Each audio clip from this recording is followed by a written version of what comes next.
Drive పెట్టమని సాక్షాత్తు ముఖ్యమంత్రి గారు హామీ ఇచ్చారు.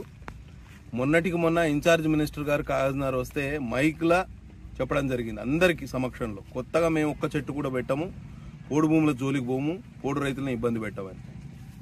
ఈ నిర్బంధకాండ కేసీఆర్ పాలన కూలిపోతే, కేసీఆర్ ప్రభుత్వం కూలిపోతే నిర్బంధకాండ ఆగిపోతుంది అనుకున్నాం. కానీ మళ్ళీ పోలీసులను అడ్డం పెట్టి ఇవాళ ఒక బెటాలియన్ పూర్తిగా ఒక బస్సుల్లో పోలీసు వాళ్ళు దిగి మళ్ళీ నిర్బంధకాండకు శ్రీకారం చుట్టిండ్రు. చాలా దారుణమైన విషయం. నేను ఇన్ఛార్జ్ మినిస్టర్ గారికి చెప్తున్నా, రేపు ఉప ముఖ్యమంత్రి గారు బట్టి విక్రమార్క గారు మన జిల్లాకు, ఉమ్మడి జిల్లాకు వస్తున్నారు. ఉట్నూరులో ఆయన సమీక్ష సమావేశం నిర్వహిస్తున్నారు. నేను వారికి పత్రికాముఖంగా విజ్ఞప్తి చేస్తున్నా, దయచేసి గత ప్రభుత్వం చేసిన తప్పిదాలను మీరు రిపీట్ చేయకండి. గత ప్రభుత్వం దాష్టీకాల వలన, దౌర్జన్యాల వలన చాలా మంది పోడు రైతులు ప్రాణహిత పరివాహకం నుంచి మొదలు పెడితే కొత్తగూడెం వరకు, భద్రాచలం వరకు, ఖమ్మం వరకు చాలా ఇబ్బందులు పడ్డారు. దాదాపు 25 నియోజకవర్గాల్లో ఇంకా పోడు సమస్య ఇంకా జటిలంగానే ఉంది. తరతరాలుగా సాగు చేసుకున్న 40-50 సంవత్సరాలుగా సాగు చేసుకుంటున్న బీసీలు కానివ్వండి, ఎస్సీలు కానివ్వండి, కొంతమంది ఎస్టీలు కూడా ఉన్నారు. వారికి కనీస జీవనాధారం లేకుండా చేసే ఈ ప్రక్రియ ఏదైతే ఉన్నదో దాన్ని విడనాడాలి. తప్పకుండా పోడు రైతులకు న్యాయం చేయాలి. మేము ప్రతిపక్షంగా తప్పకుండా ఈ విషయాన్ని వారి దృష్టికి తీసుకొస్తాం. రాబోయే 10 రోజుల్లో అసెంబ్లీ సమావేశాలు కూడా మొదలవుతున్నాయి. తప్పకుండా పోడు రైతుల ఆధ్వర్యంలో అసెంబ్లీ ముట్టడి కార్యక్రమాన్ని కూడా పిలుపునిస్తాం.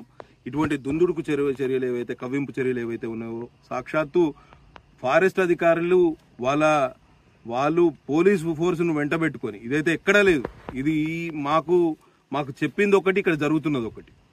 పోలీస్ ఫోర్సును వెంటబెట్టుకొచ్చి నిర్బంధకాండ ఏదైతే కేసీఆర్ ప్రభుత్వం గతంలో చేసిందో అదే నిర్బంధకాండాన్ని కొనసాగించడానికి రేవంత్ రెడ్డి ప్రభుత్వం కూడా శ్రీకారం చుట్టింది. కడంబ పోడు రైతులే దానికి సాక్ష్యం. కాబట్టి వెంటనే ఈ దుందుడుకు చర్యలు ఏవైతే ఉన్నాయో, కవ్వింపు చర్యలు ఉన్నాయో వాటిని విడనాడాలి. ప్రజలకు జీవనాధారం చూపించాలి. మేము సామరస్యపూర్వకంగా ఈ సమస్యకు పరిష్కారం చూపిస్తారని ఆశించినాం.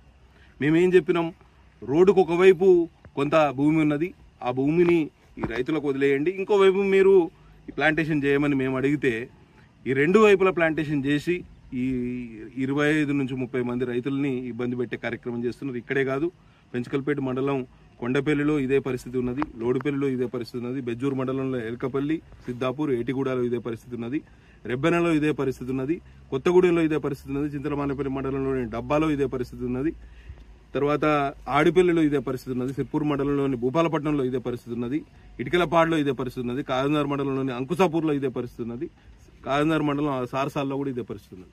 కాబట్టి ఇవన్నీ ఏదైతే ప్రజల్ని రెచ్చగొట్టే కార్యక్రమాలున్నాయో, పోలీస్ ఫోర్సును అడ్డం పెట్టుకొని మీరు నిర్బంధకాండ సాగిస్తా ఉన్నామనంటే మేము చూస్తూ ఊరుకోవడానికి సిద్ధంగా లేము. వెంటనే ప్రభుత్వం ఈ పోడు రైతుల పక్షాన ఆలోచన చేయాలి, మానవతా దృక్పథంతో ఆలోచన చేయాలి. దీనికి శాశ్వత పరిష్కారం కనుగొనడానికి కొంచెం టైం పడుతుంది. అంతలోపు వీళ్ళని ఇబ్బంది పెట్టే కార్యక్రమాలు చేయవద్దు. దయచేసి వీరి జీవనాధారాన్ని వీరి నుంచి దూరం చేయవద్దు. ఈ తక్షణం ఏదైతే పోలీస్ ఫోర్స్ ఏదైతే ప్రొటెక్షన్ ఇస్తుందో ఈ ఫారెస్ట్ వాళ్లకు, దీని మీద చర్యలు తీసుకోవాలని నేను హోమ్ మినిస్టర్ గారికి, డీజీపీ గారికి లెటర్ రాస్తా. వెంటనే వారికి సమాచారాన్ని కూడా చేరవేస్తా. ఇది పూర్తిగా ప్రభుత్వ విధానానికి వ్యతిరేకం. ప్రభుత్వం మాతో చెప్పింది ఒకటి, ఇక్కడ పోలీసు అధికారులు వ్యవహరిస్తున్న తీరు